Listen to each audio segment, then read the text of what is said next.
வணக்கம் மக்களே. நான் பேசுகிறது உங்களுக்கு கேட்குதா? எந்த அளவுக்கு உங்களுக்கு கேட்குதுன்னு தெரியல. வண்டியோட நாய்ஸ் வந்து இந்த அளவுக்கு இருக்குது. இந்த நாய்ஸ்லேயும் வந்து உங்களுக்கு வந்து நான் பேசுகிறது கேட்குதான்னு தெரியல.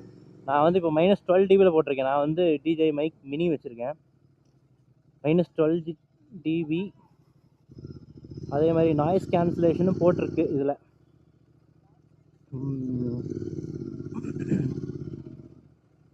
நான் வந்து இப்போ வந்து நான் ஒரு நார்மலான ஒரு இதில் தான் பேசிகிட்டு இருக்கேன்.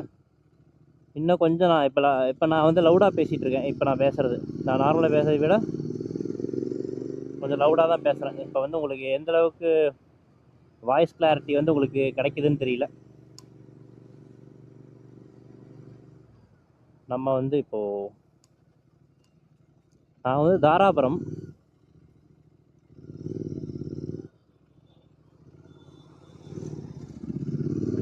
என்னடா எப்போ பார்த்தாலும் ஒரே ரூட்டே தெரியுதே அப்படின்னு நீங்கள் நினைக்கலாம். ஏன்னா எனக்கு வேறு வழி இல்லை. நான் வந்து ஜிம் வச்சுருக்கேன். எனக்கு வந்து ஃப்ரீ டைம் எப்போன்னா இந்த மாதிரி ஒரு டைமில் தான், நைட் டைமில் தான் எனக்கு கொஞ்சம் கிடைக்கும். காலையில் டைம்லேயும் பார்த்தீங்கன்னா நான் வந்து குழந்த இருக்கான், எனக்கு வந்து பையன் இருக்கான், 7 மாதம் ஆச்சு.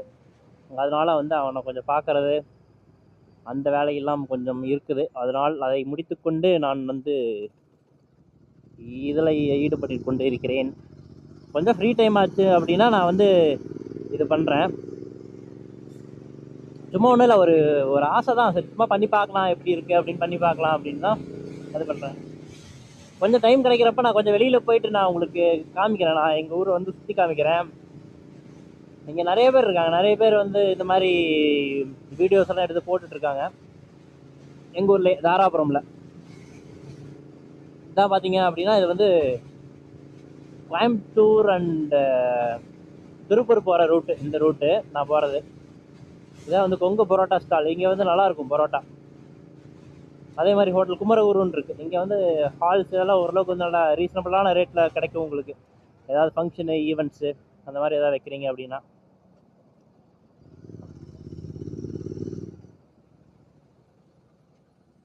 நாளைக்கு வந்து கிறிஸ்மஸ். அதனால் கிறிஸ்மஸ்க்கு வந்து எல்லாம் ரெடி ஆகிட்டு இருக்காங்க வீட்டில். எல்லாம் தங்கச்சிங்க அண்ணன் எல்லாருமே வந்து வந்திருக்காங்க. வந்துட்டு நாளைக்கு காலையில் சர்ச்சுக்கு போகணும்.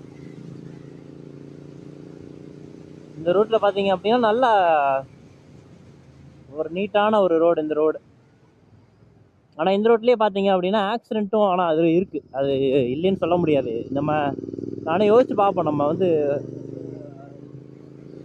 ஹைவேல வந்து ஏன் இவ்வளோ நல்லா மெயின்டைன் பண்ணுறாங்க, இவ்வளோ நல்லா இருக்குது, ஆனால் ஏன் வந்து இன்னும் ஆக்சிடெண்ட் ஆகுது அப்படின்னு பார்த்தோம்னா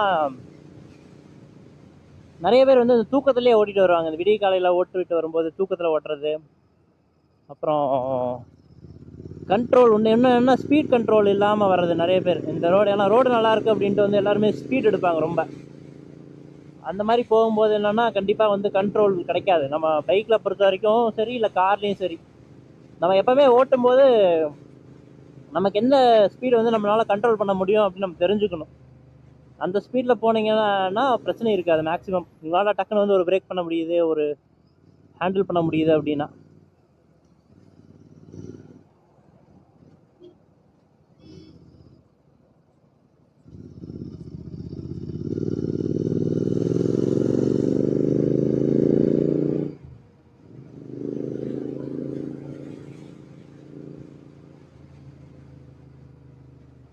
இங்கே பாருங்கள், எல்லாம் இந்த லீவ் டைமில் எல்லாமே வந்து மதுரை டு கோயம்புத்தூர் இந்த பஸ் வந்து பார்த்தீங்க அப்படின்னா பயங்கர அதிகமாக இருக்கும் இந்த ரூட்டில் பார்த்தீங்கன்னா. ஏன்னா நிறைய பேர் வந்து கோயம்புத்தூரில் வேலை செய்கிற முக்கால்வாசி பேர் பார்த்தீங்கன்னா மதுரையிலேருந்து வருவாங்க. மதுரையிலும் இல்லை, மதுரையில் இருக்கிற ஆட்கள் வந்து இருக்காங்க நிறையா. ஏன்னா அவங்க ஜென்ரலாகவே அவங்க வந்து கொஞ்சம் நல்லா ஹார்ட் ஒர்க் பண்ணுவாங்க. மதுரை சைடு இருக்கிறவங்க எல்லாமே நம்ம ஊர்லேயே எல்லாம் பண்ணுறாங்க. அது இல்லாமல் இந்த ஹோட்டலில் வந்து ஒர்க் பண்ணுறவங்க மாஸ்டர்ஸு ஜென்ரலாகவே நம்ம மதுரை தானே பரோட்டா இதெல்லாம். அதனால் வந்து மாஸ்டர்ஸ் எல்லாம் நிறைய அங்கேருந்து இருப்பாங்க, ஹோட்டலில் வேலை செய்கிறவங்கலாம். இங்கே பார்த்தீங்கன்னா புதுசாக ஒன்று ஆரம்பிச்சிருக்காங்க மெலோடின் அப்படின்னு. இது உங்களுக்கு தெரியுதான்னு தெரியல, ஃபைன் டைனிங். இது நல்லா இருக்குன்னு சொல்லிட்டு இருக்காங்க. நான் இன்னும் போனதில்லை. நான் வந்து இப்போ ஒரு போய் பார்க்கலாம் ஒரு நாள்.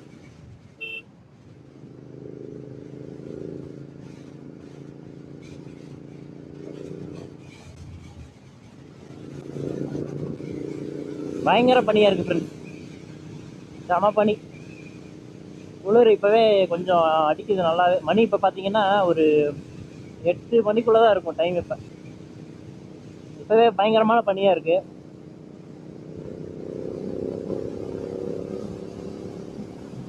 இப்போ வந்து பார்த்தீங்கன்னா 100ல போகுது வண்டி. க்ரூசிங்க்கு நல்லா இருக்கும் இந்த டைம்.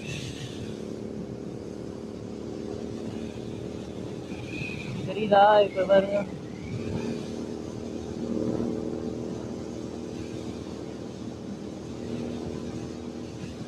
இது நல்ல வண்டி ஃப்ரெண்ட்ஸ். இது ஆக்சுவலாக இந்த வண்டி ரொம்ப சூப்பரான வண்டி. எனக்கு வந்து ரொம்ப பிடிச்ச வண்டி இந்த வண்டி.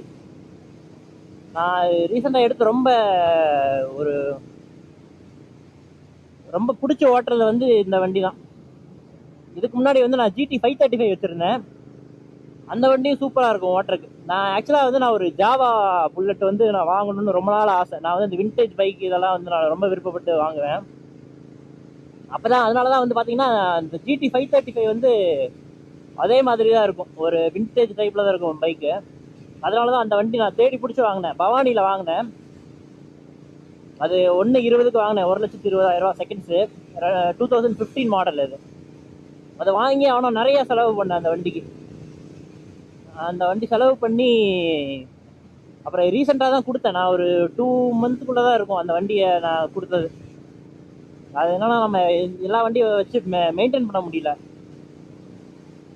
அதுக்கு இடையில தான் வந்து இந்த பைக் எடுத்தது நான். ஆனால் அந்த வண்டி நல்லாயிருக்கும். உங்களுக்கு லாங்கு தாங்க என்ஃபீல்டை பொறுத்த வரைக்கும்.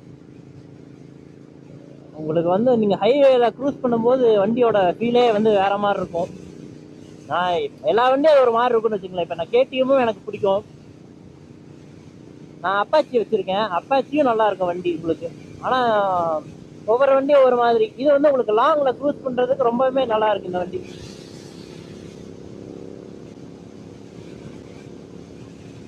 இந்த வண்டி பார்த்தீங்கன்னா நல்லா உங்களுக்கு அழுத்தழுத்த நல்லா போகும் வண்டி. ஸ்பீடும் நல்லா போகும். உங்களுக்கு ஹேண்ட்லிங்கும் நல்லா இருக்குது வண்டி. உங்களுக்கு ஒன்றே ஒன்று என்னென்னா மெயின்டெனன்ஸ் மட்டும்தான் பிரச்சனைன்னு சொல்ல முடியாது. அது கொஞ்சம் காஸ்ட்லியாக இருக்குன்னு வச்சுங்களேன். ஸ்பேர் ஒரு நார்மலான ஒரு ஸ்பேரு என்ஃபீல்டு 350க்கு வர ஸ்பேர் பார்த்தீங்க அப்படின்னா ரொம்ப இது கம்மியாக இருக்கும். அதுலேருந்து ஒரு 3 மடங்கு இதுக்கு வைக்கிறாங்க இதோட ஸ்பேர்லாம். ஏன்னா இது வந்து கொஞ்சம் ப்ரீமியம் செக்மெண்ட்னு அவங்களே சொல்லிக்கிறாங்க. அதுதான் பிரச்சனை இந்த வண்டியை பொறுத்த வரைக்கும். நீங்கள் வந்து ஒரு என்ஜின் ஆயில் மாத்திரக்கே என்ஜின் ஆயில் ஃபில்டர் இதுக்கு பார்த்தீங்கன்னா 500 ரூபாய் வருது. என்ஜின் ஆயில் ஃபில்டர் நான் அந்த GT 535 வச்சுருக்கும் போது 500 என்ஜின் ஆயில் ஃபில்டர் பார்த்தீங்கன்னா 90 ரூபா வரும். 90 ரூபா எங்கே இருக்குது, 500 ரூபா எங்கே இருக்குது? அது ஒன்று தான் இதில் கொஞ்சம் இது. ஆனால் வண்டி நீங்கள் வச்சு மெயின்டைன் பண்ணி ஓட்டுறீங்க அப்படின்னா கண்டிப்பாக ஒரு நல்ல வண்டி தான் இது வந்து ஓட்டுறதுக்கு. நான் வந்து எனக்கு ரொம்ப ஸ்பீடாக போகிறது அந்த மாதிரிலாம் இது பண்ண மாட்டேன். ஓரளவுக்கு ஹைவே க்ரூஸ் பண்ணும்போது 100 to 120 நான் க்ரூஸ் பண்ணுவேன். ஒரு நல்ல ஒரு இதெல்லாம் பார்த்தீங்கன்னா நான் இந்த வண்டியில் மேக்ஸிமம் ஸ்பீடே வந்து பார்த்தீங்கன்னா 140 வரைக்கும் நான் போயிருக்கேன். அதுக்கு மேலே போகிறதுக்கு எனக்கும் கொஞ்சம் யோசிச்சு தான் போவேன். அதே மாதிரி டவுனுக்குள்ளே எல்லாம் ஓட்டுறது ரொம்ப இது கடுப்பான வண்டி. உங்களுக்கு பயங்கர ஹீட், என்ஜின் ஹீட்டு பயங்கரமாக அடிக்கும். உங்களால் வண்டி வெயிட் வேறையா, உங்களுக்கு ஒரு 200-220 kgs கிட்ட இருக்குது இந்த வண்டி. அதனால அவங்களால ஹேண்டில் பண்ணி நீங்கள் கட்டெல்லாம் அடிச்செல்லாம் போகவே முடியாது. ஹைவேல எடுக்கிறீங்களா ஜாலியாக போகலாம் வண்டியில். சரி, நம்ம இந்த இதில் வந்து ஒரு யூட்டர்னை போட்டுக்கலாம்.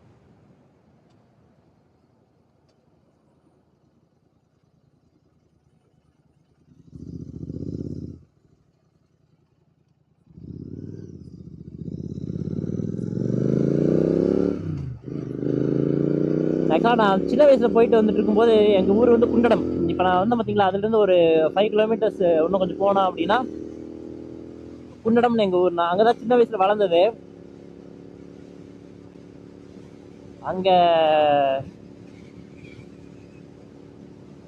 நான் இருக்கும்போது தாராபுரம் இங்கே தான் நான் படிக்க வருவேன். எங்கள் மாமா தான் வந்து என்னையும் எங்கள் அண்ணனையும் கூட்டிகிட்டு வருவார். இந்த ரூட்டில் தான் கரெக்டாக வரும்போது அப்போ வந்து இந்த அளவுக்கு பெரிய ஹைவேலாம் கிடையாது, அது சிங்கிள் ரோடு தான். அப்போ வந்து ஒரு டைம் வந்து முயல் டக்குனு வண்டியில் வந்து விழுந்துருச்சு. வண்டியில் கிராஸ் ஆகும்போது நாங்கள் வந்துட்டோம். அப்புறம் அடிச்சுட்டு அன்னைக்கு அதை எடுத்துகிட்டு போயிட்டு எங்கள் மாமா வந்து முயல் கறி செஞ்சு கொடுத்தாங்க அன்னைக்கு. இந்த ரோட்டில் எப்பவுமே வரும்போது அது ஒரு இது இருக்கும்.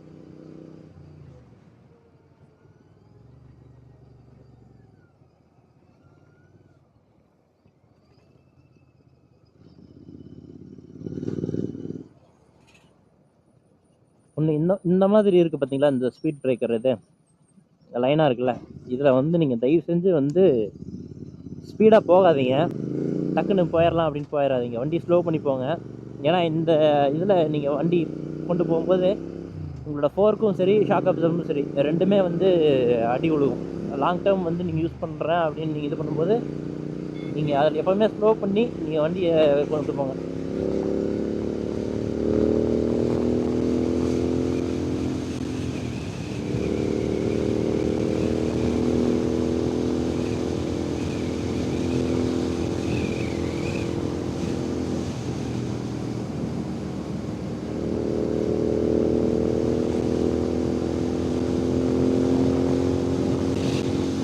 வண்டி வந்து இப்போ வந்து நான் வந்து 120 போயிட்டு இருக்கேன். பார்த்தீங்கன்னா தெரியும் 120 நல்லா புல்லிங், சரியான புல்லிங்காக இருக்குது வண்டி பைக்கு. இது வந்து கொஞ்சம் ஃப்ரீ ஸ்ட்ரெச் எனக்கு கிடச்சிது, அதனால தான் வந்து நான் இந்த ஸ்பீடில் போகிறேன். நீங்கள் அதுக்காக வந்து எல்லாருமே அந்த ஸ்பீடில் போங்கன்னு நான் சொல்லலை, நான் அது என்கரேஜும் பண்ணல. கொஞ்சம் ஃப்ரீயாக இருக்குது இந்த ரோடு.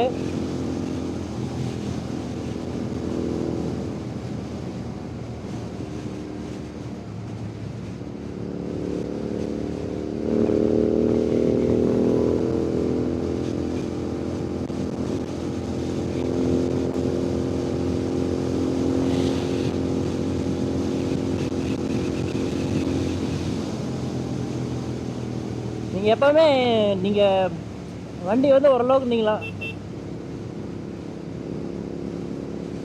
நீங்கள் கொஞ்சம் ஸ்பீடாக போகிறீங்க அப்படின்னு உங்களுக்கு தோணுது அப்படின்னா நீங்கள் வந்து ஓரளவுக்கு கண்ட்ரோலாக இருக்கிற மாதிரி பார்த்துக்குங்க. உங்களோட பைக் வந்து உங்கள் கண்ட்ரோலில் இருக்கும் என்றைக்குமே பைக் ஓட்டும்போது. அதே மாதிரி ரொம்ப இந்த மாதிரி வண்டியெல்லாம் ரொம்ப நெரிசலாக இருக்கிற இடத்துல எல்லாம் வந்து ரொம்ப ஸ்பீடாக அடித்து ஓட்டாதீங்க. இந்த மாதிரி ஒரு லாங் ஸ்ட்ரெச் கிடச்சிது அப்படின்னா நல்லா க்ரூஸ் பண்ணி நல்லா என்ஜாய் பண்ணுங்க, அவ்வளோதான். ரொம்ப டிராஃபிக்கில் வந்து அப்படி இப்படின்னு போகிறது அந்த மாதிரியெல்லாம் பண்ண வேண்டாம். அது டக்குன்னு அன்றைக்கே ஒரு டைம் பார்த்தீங்கன்னா ஒரு பையன் இப்படி தான் வந்து அப்படி இப்படின்னு அப்படி வந்துட்டு இந்த சைட் மிரர் அடிச்சுட்டாரு. அது ஏதோ ஒரு எல்லா வண்டிக்கும் அப்படியே தான் இதாகும்.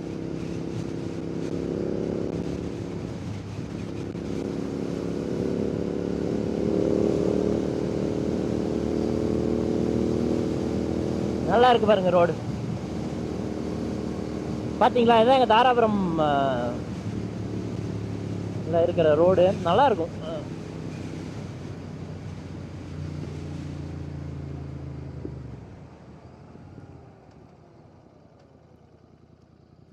இப்போ நான் பேசுகிறதே வந்து உங்களுக்கு எந்த அளவுக்கு கேட்குதுன்னு எனக்கு தெரியல. இப்போ தான் வந்து நான் மைக்கை வந்து ஒவ்வொரு இதாக வச்சு நான் செக் பண்ணிகிட்டு இருக்கேன், எந்த அளவுக்கு கேட்குது என்ன ஏதுன்னு.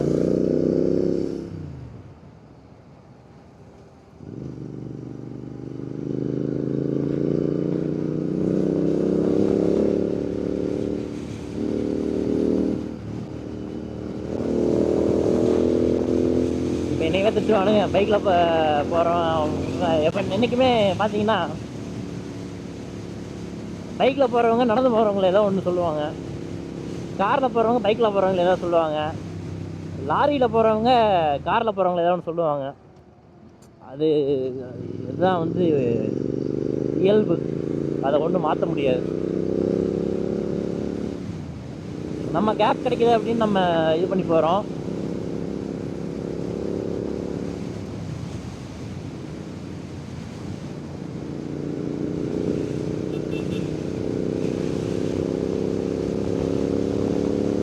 வண்டி க்ரூஸ் பண்ணலாமா?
மக்களே, இப்போ நம்ம தாராபுரத்துக்குள்ளே வந்துட்டோம்.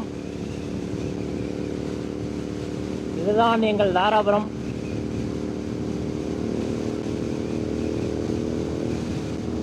நல்லா இருக்கும், ஊர் நல்லா இருக்கும். உங்களுக்கு நான் கார் பாருங்க, சூப்பராக இருக்குது. என்ன கார்னு தெரியல. இது புதுசாக ஆர்எச்ஆர் ஒன்று ஆரம்பிச்சிருக்காங்க, ஆர்எச்ஆர் ஐஸ்வர்யம்னு.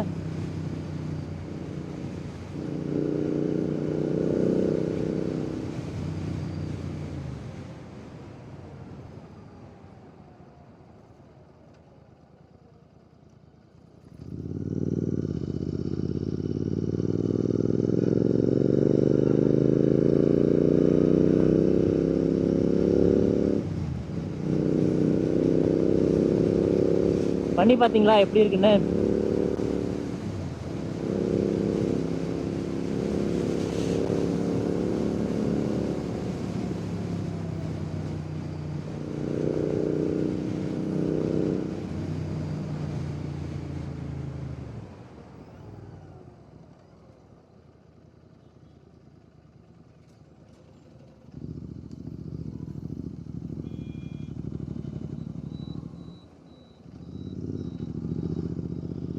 இப்போதான் ஒரு ரவுண்டு போயிட்டு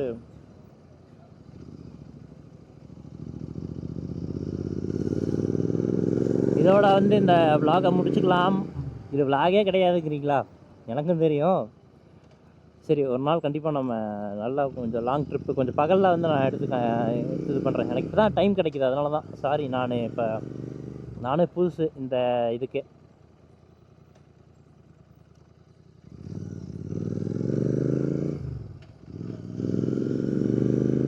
ஓகே மக்களே, நன்றி, வணக்கம்.